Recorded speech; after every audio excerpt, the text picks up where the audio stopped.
ጄኔራል ኢጎር ኪሪሎቭ የሩሲያ የጨረር የኬሚካልና የባዮሎጂካል ጥበቃ ኃይል አዛዥ ናቸው። ከፍተኛ ወታደራዊ ሹሙ በደረሰባቸው የቦምብ ጥቃት ከረዳታቸው ጋር ከተገደሉ በኋላ ሩሲያ ጥብቅ ስምሪት በመስጠት ጥቃት አድራሹን ስታፈላልግ ቆይታለች። ዛሬ በጄኔራሉና ረዳታቸው ላይ ግድያ የፈጸመውን ሰው በቁጥጥር ስር መዋሏን ይፋ አድርጋለች።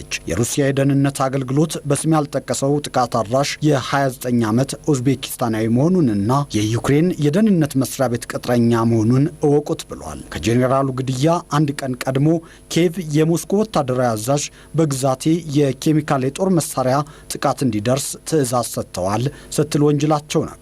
ምንም እንኳ ሩሲያ ውድቅ ብታደርገውም በዚህ ጥቃት አድርሰዋል የሚል ውንጀላ ምክንያትም እርምጃ እንደወሰደች ኪየቭ አረጋግጣለች።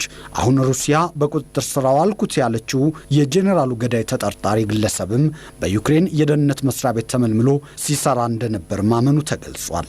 ለጥቃት አድራሹ የ100,000 የአሜሪካ ዶላር ክፍያና ወደ አውሮፓ የማሸጋገር ቃል ተገብቶለት እንደነበርም የቲአርቲ ዘገባ ያሳያል። ጥቃት አድራሹ የ29 ዓመት ግለሰብ ጥቃቱን ከመፈጸሙ በፊት በኪራይ መኪና የጄኔራሉን መውጫ መግቢያ ይከታተል እንደነበር፣ በኤሌክትሪክ ስኩተር ላይ በጠመደው ቦምብ አቀነባብሮ መግደሉንም አምኗል ነው የተባለው። አይቲቪ የዩክሬን የደህንነት መስሪያ ቤት ግድያውን ማቀነባበሩን ብቻ ሳይሆን ተገቢ መሆኑን መግለጹን ዘግቧል። መስሪያ ቤቱ ኪሪሎቭ የጦር ወንጀለኛ ነበር፣ ትክክለኛ ኢላማችን መተናል፣ ምክንያቱም ጄኔራሉ በዓለም አቀፍ ሕግ የተከለከሉ የኬሚካል ጦር መሳሪያዎችን በዩክሬን ጥቅም ላይ እንዲውሉ አዘዋል ሲል አረጋግጧል።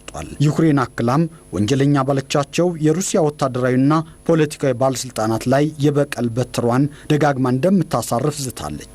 በሁኔታው ሩሲያ ክፉኛ ተቆጥታለች።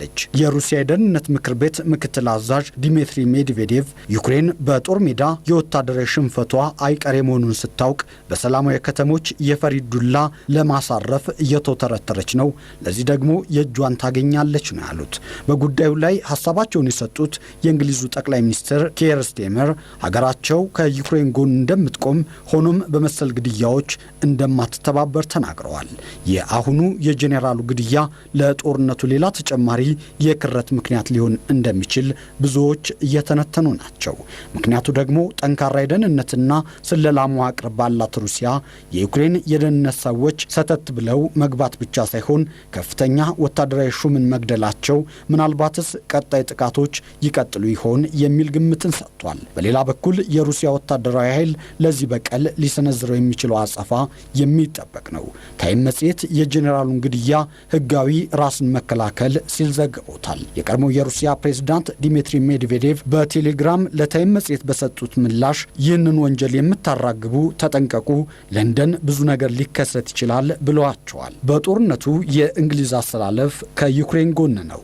መገናኛ ብዙሃኖቿ ሳይቀሩ የፕሮፓጋንዳ ድጋፍ ሲያደርጉ መቆየታቸውም በሩሲያ ባለስልጣናት ሲገለጽ ነው የቆየው። አሁን ታዲያ ጠቅላይ ሚኒስትር ኬር ስቴመር ዩክሬንን እንደግፍ፣ ከጎኗ መቆማችን እናረጋግጥ ማለታቸው ከታይም መጽሔት የጄኔራሉ ግድያ ተገቢነት ዘገባ ጋር ተደምሮ የሞስኮን ባለስልጣናት ክፉኛ አበሳይቷቸዋል። እነዚህ ሁኔታዎች ተደምረው ሩሲያ የበቀል እርምጃ እወስዳለሁ ከማለቷ ጋር ሲጨመር ጦርነቱ ምናልባትም ተጠናክሮ ይቀጥል ይሆን የሚል ስጋትን የወለደ ነው። ለመሆኑ የጥቃትና ተከትለው ሊመጡ ይችላሉ የተባሉት ትንታኔዎችስ ምን ያሳዩናል?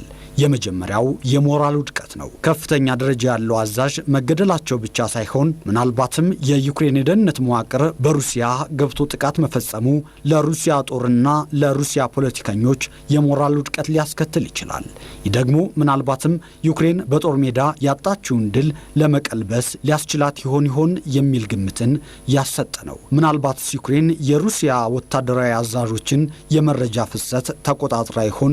እንዴትስ በጄኔራሉ ላይ ይህ ሁሉ ክትትል ሲደረግ ደግሞም ጥቃት ሲፈጸምባቸው ከደህንነት መዋቅሩ እይታ ውጭ ሆነ የሚለው የሚነሳ ነው። በሌላ በኩል ሁኔታው ለጦርነቱ መካረር አቀጣጣይ ምክንያት ሊሆን ይችላል።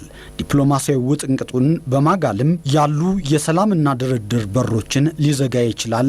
ይህም ከዲፕሎማሲ ይልቅ ኃይልን መጠቀምን ሊያስመርጥ ይችላል የሚለው ነው። በሌላ በኩል የጦርነቱ አቅጣጫ ሊለወጥ ይችላል የሚለው የሚነሳ ነው። የዩክሬን ወታደራዊ ኃይል የሩሲያን ጥቃት መቆጣጠር አልቻለም። ከሰማይና ከምድር ከፍተኛ ምት እየደረሰባት ያለው ዩክሬን የጦርነቱን አቅጣጫ ለመቀየር ጥረት ላይ ያለች ይመስላል። ይህም ጦርነቱን ከሜዳዋ በማውጣት ወደ ራሷ ወደ ሩሲያ የመውሰድ ጥረት እንደሆነም እየተገለጸ ነው።